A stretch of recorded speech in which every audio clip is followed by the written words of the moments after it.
Now, do you see? Are you like subscribed to the idea that Chris Hedges that there's a very good chance that there's going to be people in the streets, and that since our political system has seized up and it's been it is unable to respond rationally to problems anymore, that's what sets the ground for a fascist takeover or a revolution of people in the streets.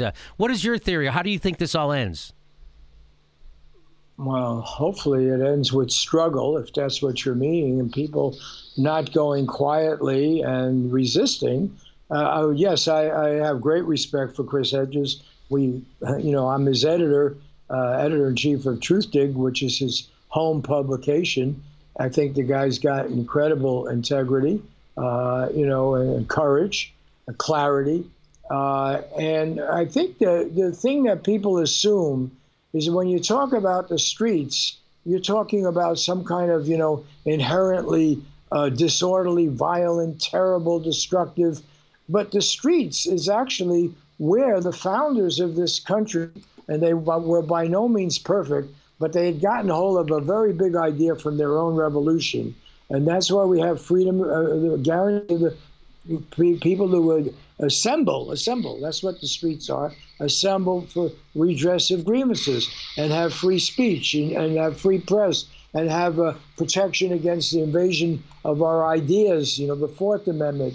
And all of that stuff is really what Chris Hedges has been talking about: direct democracy, the right of the people on a grassroots basis to rebel, to challenge, and so forth.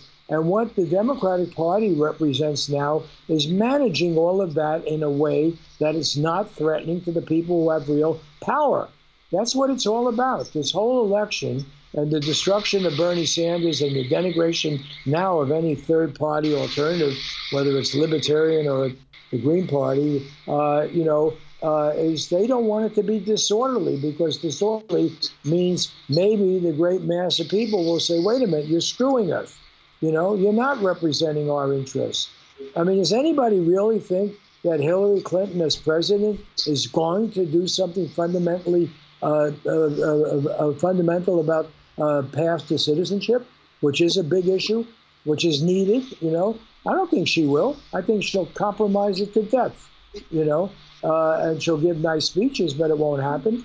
It didn't happen under Obama. Obama's the deporter-in-chief. He deported more people than anyone. You think that Hillary Clinton's going to do something about the surveillance state? No. She's going to be very much for it. She thinks the CIA and the NSA are great institutions, and protect us, make us safer.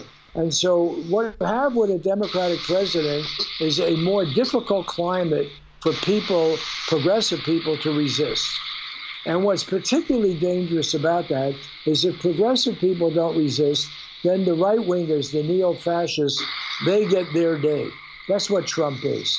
It was the failure of Democrats to select Bernie Sanders that actually paved the way for Trump being this major candidate. And next time the candidate for the neo-fascist candidate from the right won't be a bumpkin like Trump. They'll be smooth, and they'll be able to marshal much bigger forces, because the problems have to be solved. If the problems are not solved and they're made worse, you're going to have more instability. It's not Chris Hedges that's bringing instability. It's Chris Hedges who's calling attention to the basic reasons of why we have instability. I agree with you.